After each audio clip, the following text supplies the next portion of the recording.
Class में genetics में हम लोग पढ़े थे या देख रहे थे कि फ्रेडरिक ग्रिफिथ का एक्सपेरिमेंट हुआ और ट्रांसफॉर्मेशन एक्सपेरिमेंट उन्होंने किया, यह पता करने के लिए कि अनावश्यक पदार्थ क्या चीज़ है जो अनावश्यक पदार्थ का कार्य करता है। उसके बाद उनके काम को, क्योंकि वो स्पष्ट नहीं पाया था उनके काम से, तो एवरी मैक्लियोड और मैकार्टी के द्वारा यह प्रूफ हो पाया, उनके एक्सपेरिमेंट को बढ़ाया गया कि डीएनए अनुवांशिक पदार्थ का कार्य करता है। फिर हर्शी और चेज जो कि जीवाणुभोजी विषाणु पर कार्य किए, उनके एक्सपेरिमेंट से क्लियर हो पाया कि डीएनए ही अनुवांशिक पदार्थ का कार्य करता है। अब एक छोटा सा टॉपिक है जो आप लोग में आता है और जानना जरूरी है आप लोगों को, है packaging of DNA helix. DNA helix का पैकेजिंग कैसे होता है, छोटी सी बात है। आप लोगों को स्टार्टिंग में दिया गया होगा कि डीएनए जो है वो बहुलक है, जो पॉलीन्यूक्लियोटाइड चेन का बना होता है। डीएनए लंबा बहुलक होता है। डीएनए कितना लंबा होगा, कितना छोटा होगा, वो डिपेंड करेगा कि कितने बेस पेयर का बना होगा या कितने न्यूक्लियोटाइड का बना होगा है। ठीक है, जैसे दिया हुआ कि 5X174 जीवाणुभोजी विषाणु है जिसमें 5386 न्यूक्लियोटाइड होते हैं, ऐसा स्टार्टिंग में दिया होगा। ये क्या है? 5X174 जीवाणुभोजी विषाणु है जिसमें 5386 इसके आसपास, वो उसका डीएनए इतने न्यूक्लियोटाइड का बना होता है या इतने बेस पेयर का बना होता है। फिर दिया होगा कि जो मानव की अगुणित कोशिकाएं, द्विगुणित नहीं, मानव की अगुणित कोशिका, कि जो मानव की अगुणित कोशिका होती हैं उसमें 3.3 × 10⁻9 बेस पेयर के डीएनए पाए जाते हैं। ठीक है, क्या? तो मानव की अगुणित कोशिका में, यानी कि अगुणित मतलब हैप्लॉइड, मतलब हैप्लॉइड का मतलब यह हो गया कि इसमें क्रोमोसोम 2 सेट में नहीं हो, 1 सेट में। तो जो अगुणित कोशिका है मानव का, मानव के अगुणित कोशिका का जो डीएनए है वो 3.3 × 10⁻9 बेस पेयर का बना होता है। यानी कि इतने न्यूक्लियोटाइड, आप कहिए 3.3 × 10⁻9 न्यूक्लियोटाइड या 3.3 × 10⁻9 बेस पेयर मिल करके मानव की अगुणित कोशिका के डीएनए को बनाते हैं। ठीक है, अब अगर हम ये अगुणित कोशिका है तो डिप्लॉइड का क्या हो जाएगा? ये अगुणित कोशिका के डीएनए का लेंथ है, ये मानव की अगुणित कोशिका का डीएनए। ठीक है, तो ये डीएनए अगर अगुणित कोशिका का है तो डिप्लॉइड का क्या हो जाएगा? 2 × 3.3 × 10⁻9 बेस पेयर। ठीक है, अगर हम द्विगुणित कोशिका का निकालें, ये आपका क्या हो जाएगा बाबू? 6.6 × 10⁻9 बेस पेयर। कितने बेस पेयर के बने होंगे किसके डीएनए? द्विगुणित कोशिका। यहाँ तो किसी को दिक्कत? अब आप इसका लंबाई निकालिएगा मीटर में, तो याद कीजिए कि हम बात पढ़ा रहे थे कि डीएनए का जो डबल हेलिकल संरचना होता है उसका विशेषता बताए थे कि डीएनए राइट हैंडेड क्वाइलिंग होता है। डीएनए का जो कुंडली होता है वो राइट, जो क्वाइलिंग होता है उसमें वो राइट हैंडेड होता है, दक्षिणावर्त, और उसमें एक पिच की लंबाई 3.4 नैनोमीटर होती है और एक पूर्ण पिच में 10 पेयर बेस पेयर पाए जाते हैं। इसलिए एक बेस पेयर के बीच का जो डीएनए, फिर से सुना जाए बाबू कि डीएनए क्या होता है कि डीएनए का जो क्वाइलिंग होता है वो राइट हैंडेड होता है, दक्षिणावर्ती, और उसके एक पिच का जो लंबाई होता है वो 3.4 नैनोमीटर का होता है। एक पिच में 10 बेस पेयर पाए जाते हैं, तो एक बेस पेयर के बीच का जो लेंथ हो गया, ठीक है, वो 0.34 नैनोमीटर का होता है। यानी एक बेस पेयर का आप कह सकते हैं वो लंबाई या चौड़ाई, एक बेस पेयर का कितना होता है? 0.34 नैनोमीटर। तो इतने बेस पेयर का लंबाई कितना होगा? तो अब सीधे इसको हम कर दें 0.34 और नैनोमीटर का मतलब क्या हो गया? 10⁻⁻⁹ मीटर। समझ में आया? ये तो हो गया आपको 6.6 × 10⁻9 बेस पेयर हो गया। ये जो द्विगुणित कोशिका का डीएनए बना होता है, ठीक है। अब इसको हम बदल रहे हैं, इसका लंबाई निकालना है मीटर में। एक बेस पेयर का लेंथ कितना होता है? 0.34 × 10⁻9 मीटर। तो इतने बेस पेयर का लेंथ कितना होगा? इसे मल्टीप्लाई कर देंगे। अब मल्टीप्लाई कीजिएगा तो यहाँ 10⁻−9 है, यहाँ 10⁻+9 है।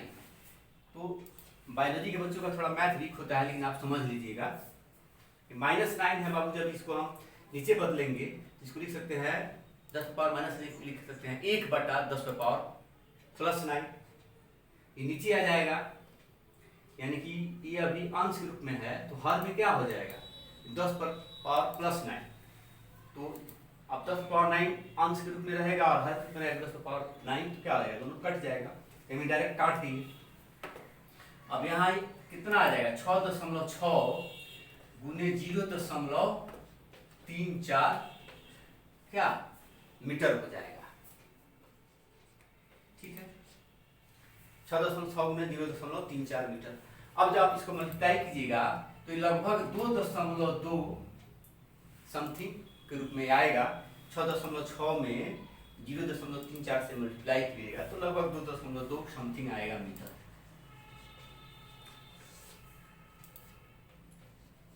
समझ में आ रहा है? इट मीन्स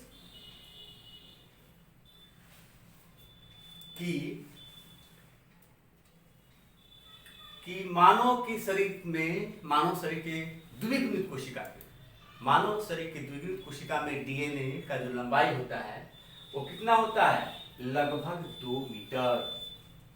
यानी कि हमारे शरीर में जो कोशिकाएं पाई जाती है, उसमें जो डीएनए पाए जाते हैं, डीएनए कहाँ पाए जाएंगे? केंद्रक में। वो कितना लंबा होते हैं? लगभग 2 मीटर। अब 2 मीटर लंबा आप समझ सकते हैं। अब सोचने वाली बात है कि जिस कोशिका को आप अपने नेकेड आई से, नग्न आंखों से नहीं देख पाते हैं, उस कोशिका से काफी छोटा हो केंद्रक, और उस केंद्रक के अंदर इस 2 मीटर लंबा डीएनए कैसे पैक रहता होगा, कैसे रहता है? तो इसको हम लोग को पढ़ना है, उसी बारे में पढ़ना है, कैसे 2 मीटर लंबा डीएनए केंद्रक के अंदर पाया जाता है, ठीक है। टॉपिक का नाम है पैकेजिंग ऑफ डीएनए हेलिक्स। अब समझ में आया कि हमारा एक डीएनए का लेंथ कितना होता है द्विगुणित कोशिका में? तो 2.2 मीटर। कैसे बता दिए। अब ध्यान दीजिए, तो ये 2 मीटर लंबा डीएनए कैसे रहता है मानव कोशिका में, ये देखना है। तो देखिए, डीएनए तो अनुवांशिक पदार्थ का कार्य करता है सभी सजीवों में, विषाणु को छोड़ करके, कुछ विषाणु को छोड़ करके। बहुत सारे विषाणु हैं, जैसे पोलियो विषाणु, HIV विषाणु, टोबैको मोज़ेक वायरस, जिनमें आरएनए अनुवांशिक पदार्थ होता है, और बहुत सारे विषाणु हैं जैसे जीवाणु भोजी विषाणु, कॉलीफ्लावर मोज़ेक वायरस, बहुत सारे विषाणु हैं जिसमें डीएनए अनुवांशिक पदार्थ का कार्य करता है। तो अब हम लोग को देखना है कि ये डीएनए कैसे पैक रहता है, ठीक है। तो सबसे पहले हम लोग इससे तो निकाल लिए कि हमारा डीएनए 2 मीटर लंबा है। तो देखिए, डीएनए जीवाणु में भी पाया जाता है। सबसे पहले हम देखें कि जीवाणु में कैसे ये होता है। तो देखिए, एक सपोज आपका जीवाणु कोशिका है, ठीक है। तो जीवाणु कोशिका के बारे में आप पढ़े होंगे कि जीवाणु कोशिका में पूर्ण विकसित केंद्रक नहीं पाया जाता है, यानी कि जीवाणु कोशिका एक चेंबर का होता है, यानी कि जीवाणु कोशिका में केंद्रक भी तो पाया ही नहीं जाता है। ये अंतर है ना, प्रोकैरियोटिक कोशिका और यूकैरियोटिक कोशिका में अंतर है, खास अंतर है ये कि इसमें वास्तविक केंद्रक का अभाव होता है। किसमें? जीवाणु कोशिका में, जिसे हम प्रोकैरियोटिक कोशिका भी कहते हैं। और यूकैरियोटिक कोशिका में वास्तविक केंद्रक पाए जाते हैं, जो उसमें केंद्रक झिल्ली पाई जाती है। तो इसमें क्या होता है कि इनका जो केंद्रक है, इसका जीवाणु का यानी प्रोकैरियोटिक का केंद्रक झिल्ली तो पाई नहीं जाती है। तो ऐसा नहीं है कि इसका केंद्रक जिधर बनेगा, जिधर इच्छा होगा उधर चला जाएगा और वैसे रहेगा।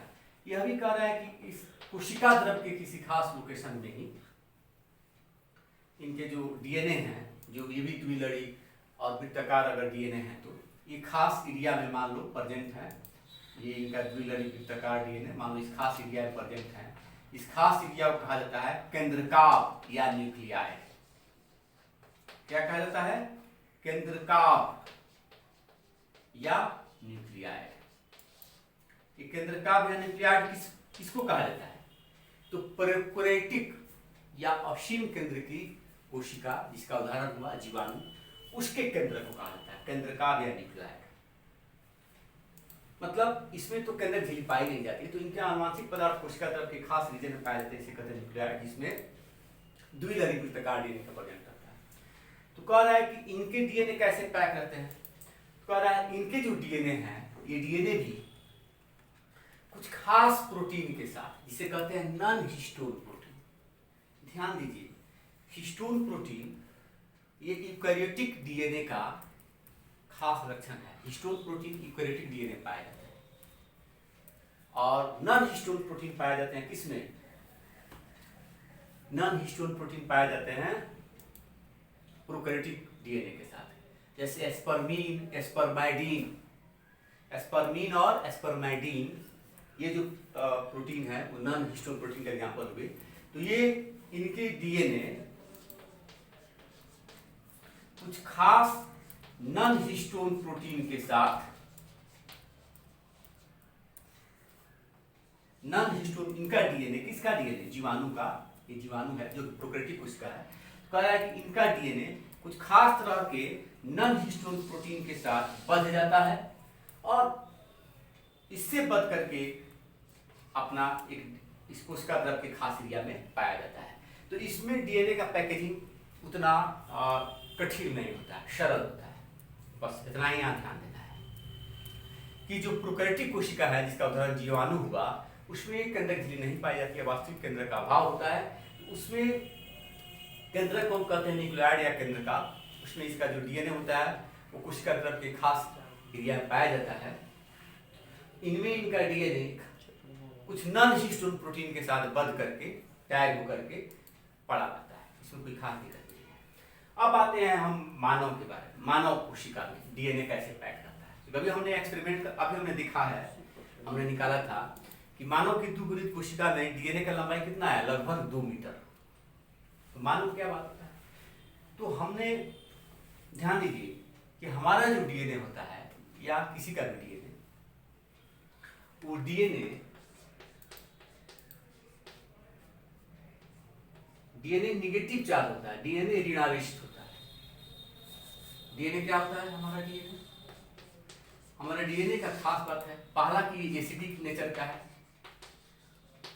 कैसा है? एसिडिक मतलब अम्लीय। डीएनए कैसा नेचर का है? अम्लीय प्रवृत्ति का है। काहे अम्लीय प्रवृत्ति का है भाई?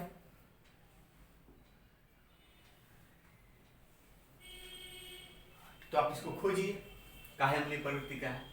तो डीएनए अम्लीय प्रवृत्ति का है। दूसरा पॉइंट है कि इस पर निगेटिव चार्ज पाए जाते हैं,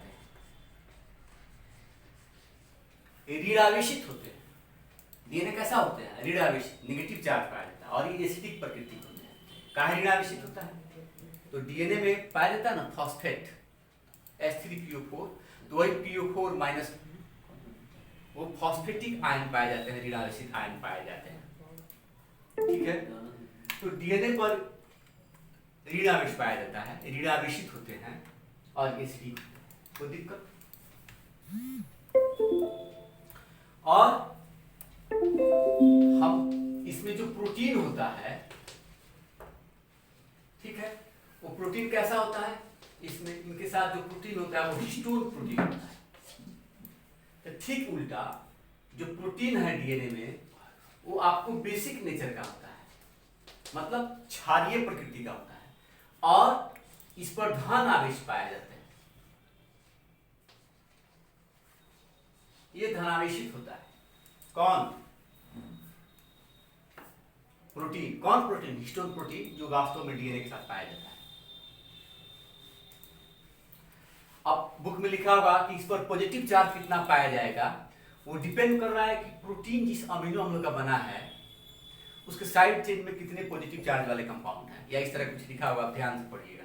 सीधे सीधे ध्यान देना है कि ये बेसिक चार्ज का है, इस पर बेसिक चार्ज पाया जाता है, सॉरी ये बेसिक प्रकृति क्षारीय प्रकृति का है, बेसिक नेचर का है, मतलब क्षारीय प्रकृति का है, और इस पर धनावेश पाया जाता है। क्योंकि इसमें लिखा हुआ बुक में पढ़िएगा कि इसमें इस प्रोटीन में, हिस्टोन प्रोटीन में लाइसीन और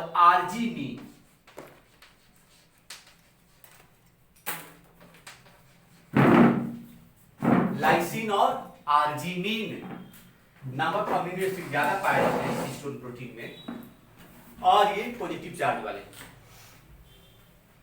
ठीक है, तो क्या होता है हमारे डीएनए में, यानी कि यूकेरियोटिक डीएनए में क्या होता है कि ऐसा हिस्टोन प्रोटीन 8 मिल करके हिस्टोन का ऑक्टामर बनाते हैं। क्या बनाते हैं? हिस्टोन ऑक्टामर, हिस्टोन का अष्टक बनाते हैं। हिस्टोन प्रोटीन के 8 परमाणु मिल करके या 8 अणु मिल करके हिस्टोन प्रोटीन के 8 हिस्टोन प्रोटीन मिल करके हिस्टोन का अष्टक बनाते हैं, हिस्टोन ऑक्टामर बनाते हैं। ठीक है, अब हिस्टोन के बारे में बताइए। ये हिस्टोन प्रोटीन बेसिक होता है और पॉजिटिव चार्ज पाया जाता है। इसमें लाइसिन और आर्जिनिन नामक अमीनो अम्ल ज्यादा पाए जाते हैं जो बेसिक पॉजिटिव चार्ज वाले हैं। तो क्या होता है कि 8 हिस्टोन प्रोटीन मिला और हिस्टोन का ऑक्टामर बना है। ठीक है, और इसी हिस्टोन ऑक्टामर के साथ आप देखिएगा कि आपके बुक में बनाया गया होगा इस तरह का फिगर। इस हम एक रफली बता रहे हैं कि मान लो हिस्टोन का ऑक्टामर है और इस हिस्टोन ऑक्टामर से डीएनए रैप रहता है। क्या रहता है? डीएनए रैप रहता है। अच्छा, जैसे आप लोग बचपन में आप लोग ये लट्टू आप लोग नचाए होंगे, लट्टू उसमें आप लोग देखते हैं ना, इतना 1 मीटर का एक डोरी रहता है। तो क्या होता है, उस डोरी को उस लट्टू पर रैप कर देते हैं, लपेट देते हैं। ठीक है, गांव में जो बच्चे खेलते हैं, जैसे मान लिया जाए ये इस तरह का स्ट्रक्चर होता है ना, तो ये खास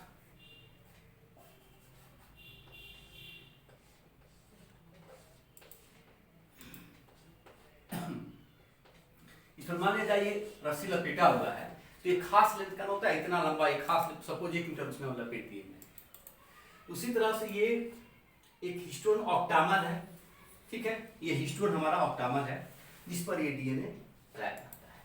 और इस हिस्टोन ऑक्टामर के साथ कह रहा है कि कितना लंबा डीएनए रैप रहता है, तो लगभग 200 बेस पेयर का डीएनए इस पर ये लपेटा गया रहता है। बात समझ में आ रहा है?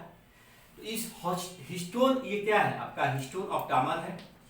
हिस्टोन ऑक्टामर, हिस्टोन का अष्टक हुआ ये, और इसमें जो डीएनए लपेटा गया है कितने का है? लगभग 200 बेस पेयर। तो ये हिस्टोन ऑक्टामर और 200 बेस पेयर का जो डीएनए लपेटा गया रहता है, ये पूरा संरचना कहलाता है न्यूक्लियोसोम। क्या कहलाता है? न्यूक्लियोसोम। इसको हिंदी या अंग्रेजी दोनों में न्यूक्लियोसोम ही कहते हैं।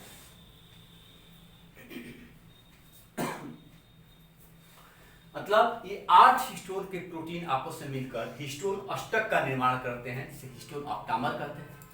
और इसी हिस्टोन ऑक्टामर से के साथ लगभग 200 बेस पेयर लंबा का डीएनए से सटा रहता है, या इसे कह सकते हैं हिस्टोन ऑक्टामर से लपेटा गया रहता है।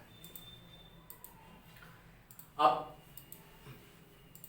ठीक है, और ये हिस्टोन ऑक्टामर, हिस्टोन के अष्टक के साथ जो 200 बेस पेयर लंबा का जो डीएनए लपेटा गया रहता है, यही संरचना कहलाता है न्यूक्लियोसोम। क्या कहलाता है? न्यूक्लियोसोम। यहां तक आप लोगों को समझ में आया? और इसी न्यूक्लियोसोम के रूप में डीएनए का पैकेजिंग पाया जाता है। इसी न्यूक्लियोसोम के रूप में डीएनए का पैकेजिंग पाया जाता है। कह रहा है कि जब आप कोशिका विभाजन के पहले कोशिका विभाजन के पहले केंद्रक के अंदर जो आप क्रोमेटिन फाइबर देखते हो,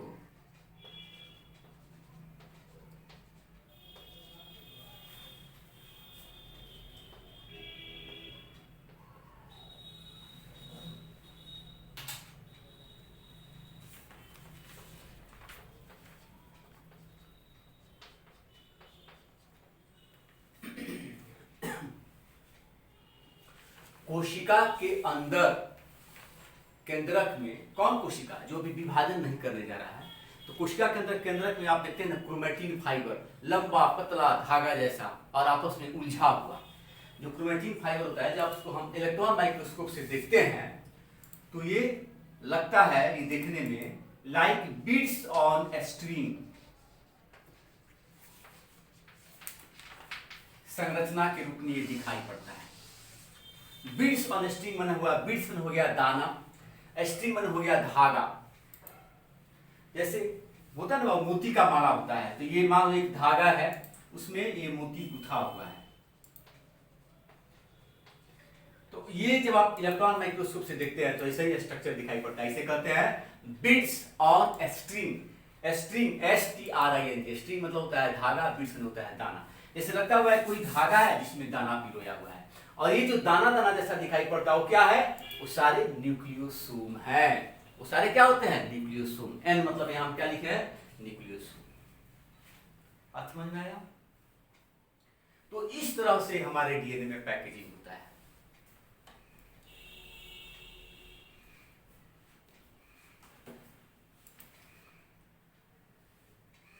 बीड्स ऑन स्ट्रिंग।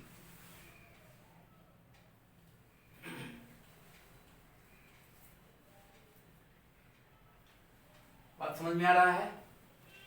अब बस यही है कि यूकेरियोटिक कोशिका में डीएनए का पैकेजिंग कैसे होता है। तो हम जानते हैं कि हमारा डीएनए एसिडिक अम्लीय प्रकृति का होता है, और जो ऋणावेशित होता है वह हिस्टोन प्रोटीन के अष्टक के साथ मिलकर के न्यूक्लियोसोम बनाता है, और उसी रूप में ये पैक रहता है। तो कैसे? ये प्रोटीन क्या है? यहाँ प्रोटीन कौन पाया जा रहा है खासकर? तो हिस्टोन प्रोटीन, जो क्षारीय प्रकृति का है और जिस पर धनावेश। ये धनावेशित होने में इसको लाइसिन और आर्जिनिन नामक अमीनो अम्ल ज्यादा मदद करते हैं, क्योंकि इसके साइड चेन में ज्यादा पाए जाते हैं।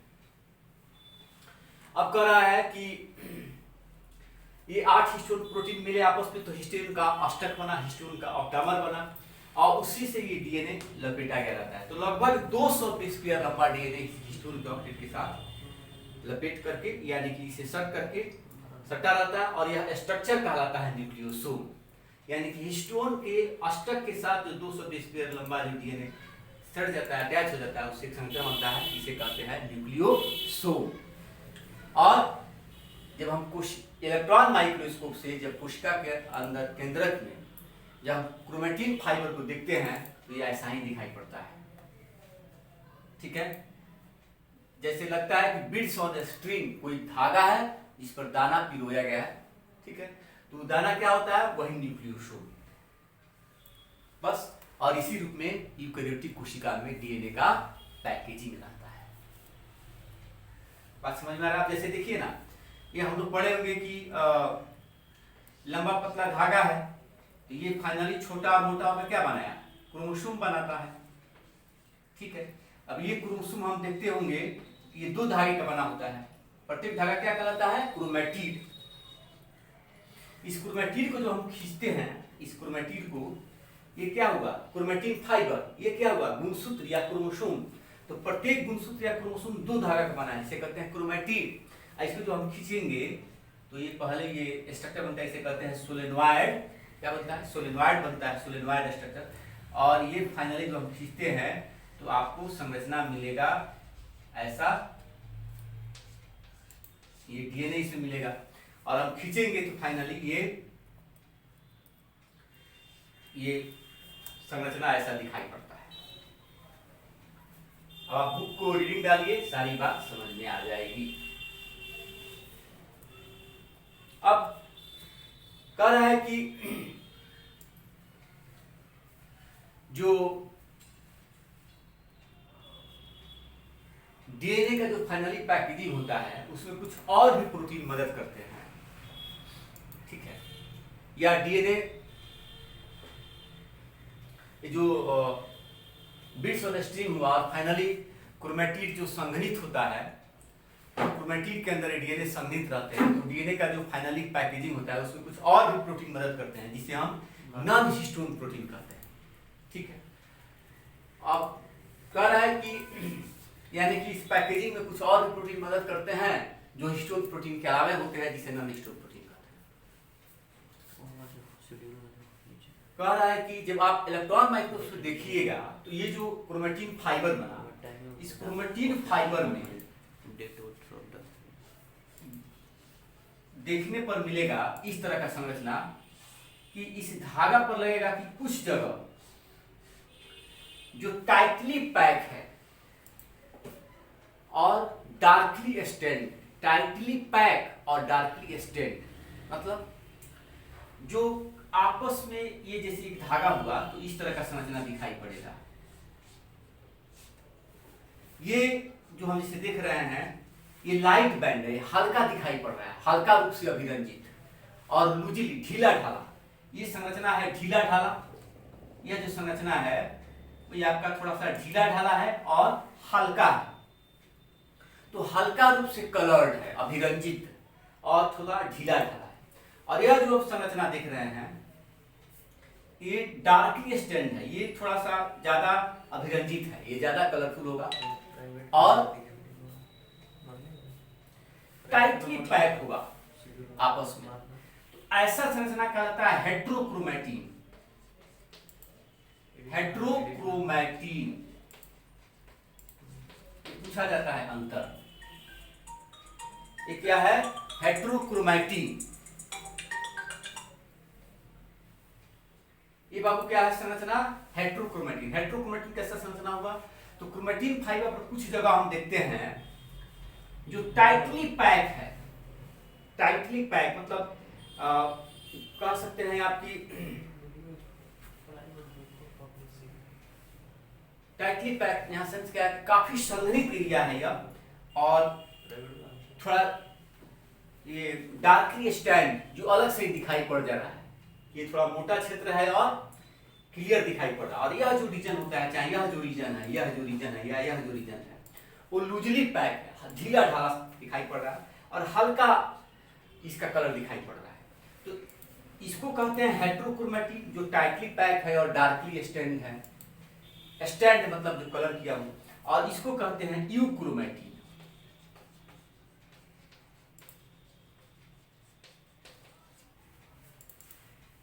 यानी क्रोमैटिन फाइबर पर दो तरह का रीजन हमको दिखाई पड़ता है, हेट्रोक्रोमैटिन और यूक्रोमैटिन।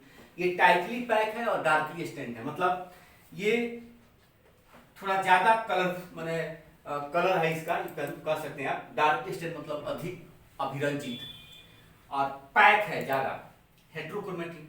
और ये लूजली पैक है, ढीला ढाला है और हल्का रूप से दिखाई पड़ रहा है, हल्का रंग इसका दिखाई पड़ रहा है, ये यूक्रोमैटिन है। आगे रिसर्च करके पाया गया है कि जो हेट्रोक्रोमैटिन यह जो रीजन है वो आनुवांशिक रूप से निष्क्रिय होता है। क्या होता है? ये इनएक्टिव, आनुवांशिक रूप से ये निष्क्रिय क्षेत्र होता है, जेनेटिकली इनएक्टिव। इनएक्टिव मतलब होता है बाबू निष्क्रिय। जेनेटिकली इनएक्टिव का माने हुआ कि जो हेट्रोक्रोमैटिन रीजन है ये बाद से इससे आरएनए और प्रोटीन वगैरह नहीं बनेगा। जो हेट्रोक्रोमैटिन रीजन हुआ मींस जो टाइटली पैक है और डार्कली स्टैंड है, यह रीजन बाद से इससे आरएनए प्रोटीन नहीं बनेगा, यानी कि यह आनुवांशिक रूप से निष्क्रिय क्षेत्र कहा जाता है। जबकि जो यूक्रोमैटिन है जो ढीला ढाला है, हल्का रूप से अभिरंजित है, यह आनुवांशिक रूप से सक्रिय क्षेत्र होता है। आनुवांशिक रूप से सक्रिय मतलब ये एक्टिव क्षेत्र होता है। आनुवांशिक रूप से सक्रिय क्षेत्र मींस इस रीजन वाले क्षेत्र में से आरएनए बनेंगे, प्रोटीन बनेगा और यह आनुवांशिकी में भाग लेगा। बस ये आपसे अंतर पूछा जाता है क्रोमैटिन और हेट्रोक्रोमैटिन।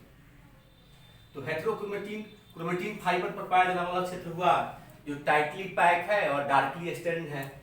ये वह क्षेत्र हुआ जो ढीला ढाला है, लूजली पैक है और लाइटली स्टैंड है, मतलब हल्का रूप से अभिरंजित है और ढीला ढाला है। पहला रीजन, पहला कारण ये हो गया अंतर। दूसरा कारण ये आनुवांशिक रूप से निष्क्रिय होता है, ये आनुवांशिक रूप से सक्रिय होता है। और इस तरह से आपका यह टॉपिक भी खत्म हो गया। अब आप लोग बार किताब पढ़िए एनसीईआरटी, एक बार, दो बार, चार बार, कहीं से कोई शब्द, कोई लाइन, कोई बात दिक्कत हो तो पूछिए।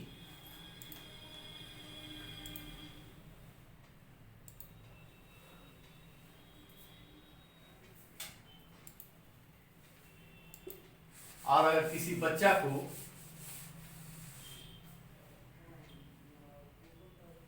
दिक्कत हो रहा है तो मेरे मोबाइल नंबर पर कांटेक्ट करना डायरेक्ट, जब तक आपका लाइव क्लास नहीं चल रहा है। ऐसे आप इसको खूब ध्यान से सुनिएगा 2 बार 3 बार, और फिर किताब पढ़िएगा तो हमको उम्मीद है कि सारी बात समझ में आ जाएगी। और आप इस ढंग से पढ़िए किताब ही आपका नोट्स हो जाए, फिर उसको समझ करके आप कॉपी में नोट कर डालिए।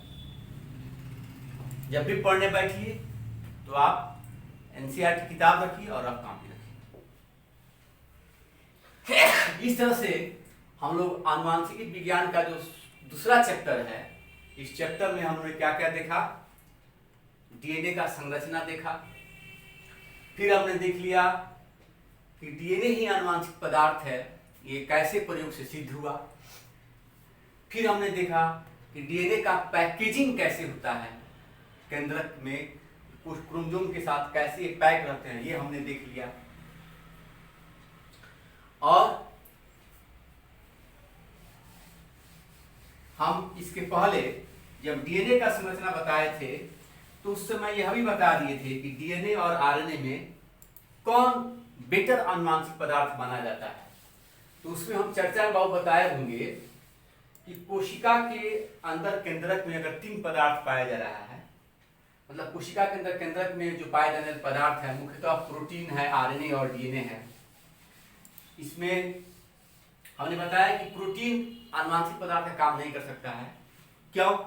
क्योंकि यह अपना स्वतः प्रतिकृति नहीं कर सकता। हम बताए थे कि कोई भी पदार्थ जो कोशिका के अंदर पाया जाता है, जो आनुवांशिक पदार्थ के रूप में कार्य कर सकता है, उसमें कुछ खास विशेषता होनी चाहिए। पहला कि उसमें स्वतः प्रतिकृति करने की क्षमता हो। दूसरा, रचना और रासायनिक दृष्टिकोण से वो अस्थायी होना चाहिए, यानी कि उसमें रचना में, उसके संरचना में, उसके रासायनिक बनावट में जल्दी परिवर्तन नहीं हो। तीसरा, उसमें स्लो म्यूटेशन हो, उसमें जो परिवर्तन की दर वो धीमी हो, जिससे विकास में सहायता मिलता है। और चौथा था कि इसे स्वयं मेंडल के लक्षण के अनुरूप अभिव्यक्त होना चाहिए। मेंडल के लक्षण के अनुरूप, यानी कि आप कह सकते हैं कि मेंडल का जो जैसे लक्षण मेंडल के अनुसार अभिव्यक्त होते हैं वैसे ही हमें फॉलो करना चाहिए। कुछ क्राइटेरिया है आनुवांशिक पदार्थ होने के लिए, तो उस क्राइटेरिया में आपका प्रोटीन फेल हो जाता है, बच जाता है आरएनए डीएनए। तो आरएनए डीएनए में डीएनए ज्यादा अस्थायी आनुवांशिक पदार्थ का कार्य करता है। बताए थे कैसे कि हम लोग अभी जैसे ग्रिफिथ एक्सपेरिमेंट से हमने देख लिया कि हम एस स्ट्रेन को हीट करके किल कर दे रहे थे तो भी उसमें जो डीएनए था उसका गुण प्रभावित नहीं हो रहा था। यानी कि हम डीएनए पर देखते हैं कि डीएनए में जो बाहरी रीजन है, जो बाहरी ताप दाब है, जो भी एक्सटर्नल फैक्टर है, उसमें कोई प्रभाव नहीं पड़ता है। ठीक है। तो दूसरा बात कि डीएनए में डीऑक्सीराइबोज शुगर पाया जाता है, जिसके चलते डीएनए को ज्यादा स्टेबिलिटी मिलती है। क्योंकि आरएनए में पाया जाता है राइबोज शुगर, राइबोज शुगर में हाइड्रोक्सिल ग्रुप होते हैं जो उसको ज्यादा सक्रिय बना देते हैं। कोई भी रासायनिक पदार्थ जो ज्यादा सक्रिय होगा वो कम अस्थायी होगा, और कोई भी रासायनिक पदार्थ जो कम सक्रिय होगा वो ज्यादा अस्थायी होगा। तीसरा रीजन बताए थे कि डीएनए के साथ थाइमीन बेस पाया जाता है, इससे भी इसको ज्यादा अस्थायी स्टेबिलिटी प्राप्त होता है। और आरएनए के साथ यूरासिल नाइट्रोजनस बेस मिलता है। अगला बताए थे कि डीएनए द्विलड़ी संरचना होता है, डबल हेलिकल स्ट्रक्चर होता है, द्विलड़ी संरचना होता है। जबकि आरएनए माने आरएनए डीएनए होता है डबल स्ट्रैंडेड हेलिकल स्ट्रक्चर और आरएनए सिंगल स्ट्रैंडेड, आरएनए एक लड़ी संरचना होता है। तो इन सब के चलते डीएनए को ज्यादा अस्थायित्व मिलता है। आरएनए डीएनए की अपेक्षा ज्यादा क्रियाशील होता है तो इसलिए कम अस्थायी होता है। आरएनए कभी कभी कैटालिस्ट का भी काम करता है। ठीक है। लेकिन डीएनए ऐसा नहीं करता है। तो ज्यादा अस्थायी, दोनों में ज्यादा स्टेबल आनुवंशिक पदार्थ डीएनए आरएनए में कौन हुआ? तो डीएनए। लेकिन आप देखिएगा कि डीएनए से बनते हैं आरएनए और आरएनए से प्रोटीन। तो नो डाउट कि डीएनए में और आरएनए में ज्यादा स्टेबल हुआ डीएनए, तो ज्यादा स्टेबल जेनेटिक मटेरियल हो गया डीएनए, आरएनए की तुलना में कम हुआ। लेकिन आरएनए तुरंत प्रोटीन बना देता है, यानी कि आरएनए के पास प्रोटीन बनाने की कोड वर्ड है, क्षमता है। तो प्रोटीन कौन जल्दी बना दिया? तो आरएनए। तो प्रोटीन कौन जल्दी बना देता है? आरएनए। लेकिन डीएनए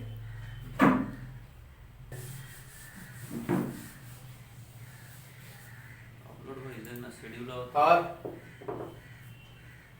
फिर हमने इसमें बताया होगा उस दिन की फ्रांसिस क्रिक महोदय ने सेंट्रल डोग्मा का कंसेप्ट किया था। सेंट्रल डोग्मा का कंसेप्ट क्या होता है?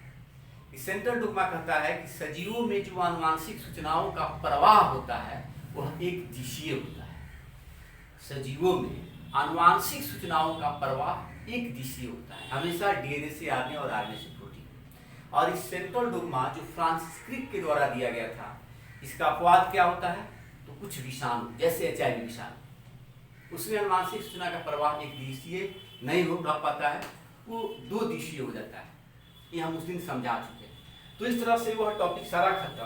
अब हम लोग का जो नेक्स्ट टॉपिक होता है वो हम लोग ध्यान देंगे, वो है कैसे डीएनए का प्रतिकृतिकरण होता है।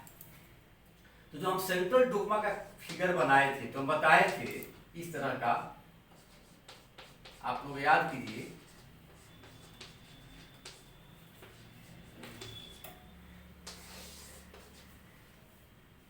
इसको कहे थे कि डीएनए से डीएनए बनने की प्रक्रिया कहलाती है डीएनए प्रतिकृतिकरण। इसको क्या कहते हैं? इंग्लिश में कहते हैं रेप्लिकेशन।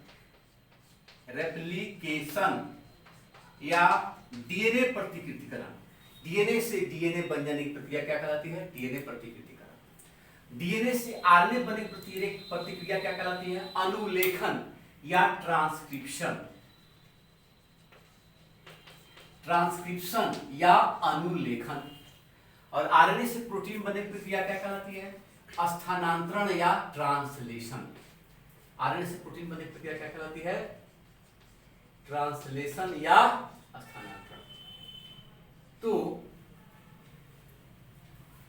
और यही है सेंट्रल डोग्मा, ये आनुवांशिक सूचना का प्रवाह डीएनए से आरएनए और आरएनए से प्रोटीन तक। और उस दिन हम बताए होंगे कि विषाणु का बात करें तो विषाणु में आरएनए से प्रोटीन भी, डीएनए भी बन जाता है। जो एचआईवी विषाणु है वो आरएनए से, उसके पास जो उसका आनुवंशिक पदार्थ होता है आरएनए, उसमें खास एंजाइम होता है, इसे कहते हैं रिवर्स ट्रांसक्रिप्टेज। उस एंजाइम की हेल्प से वह एचआईवी विषाणु अपने आरएनए से डीएनए बना लेता है। इसलिए यह सेंट्रल डोग्मा का सिद्धांत विषाणु में लागू नहीं होता है। तो हम लोग अभी तक इस चैप्टर में डीएनए क्या होता है, डीएनए न्यूक्लियोटाइड का बहुलक है तो न्यूक्लियोटाइड का संरचना क्या है, डीएनए का पैकेजिंग कैसे होता है, डीएनए ही आनुवंशिक पदार्थ का कार्य करता है, ये सारा चीज हमने देखा। अब हम लोग को इतना सारा चीज पढ़ना है। अब हम लोग पढ़ेंगे इस चैप्टर में कि डीएनए से डीएनए कैसे बनते हैं। यानी कि कोशिका के अंदर केंद्रक में या कोशिका के अंदर सजीवों में कोशिका के अंदर डीएनए का प्रतिकृतिकरण यानी कि डीएनए अपना फोटोकॉपी कैसे बनाता है, डीएनए का प्रतिकृति कैसे बनता है। ठीक है, तो इसमें दो चीज पढ़ना है। प्रतिकृति किस मेथड से होता है, इसको पढ़ना है अलग से, और दूसरा पढ़ना है कि प्रतिकृति का क्रियाविधि क्या है। तो इस रेप्लिकेशन में दो चीज पढ़ना है हमको। किस मेथड से होता है डीएनए का प्रतिकृतिकरण, किस खास मेथड से होता है, पहला चीज पढ़ना है इस प्रतिकृतिकरण में, और दूसरा पढ़ना है मैकेनिज्म क्या है इसका। मैकेनिज्म मतलब क्रियाविधि। डीएनए प्रतिकृतिकरण होता है तो किस खास विधि से होता है यह देखना है, एक्सपेरिमेंट। और प्रतिकृतिकरण होता है तो उसका क्रियाविधि क्या है, क्या मैकेनिज्म है, कौन कौन से एंजाइम भाग लेते हैं, ये देखना है। फिर हमको देखना है कि डीएनए से आरएनए कैसे बनते हैं। प्रोकैरियोटिक सजीव में अलग और यूकैरियोटिक सजीव में अलग, यानी कि जो अनुलेखन प्रक्रिया होती है जिससे डीएनए से आरएनए बनते हैं, तो ये कैसे बनते हैं। तो तीसरा पॉइंट यहां पढ़ना है कि अनुलेखन क्या है, प्रोकैरियोटिक में कैसे होता है, यूकैरियोटिक कैसे होता है, और तब पढ़ना है हम लोगों को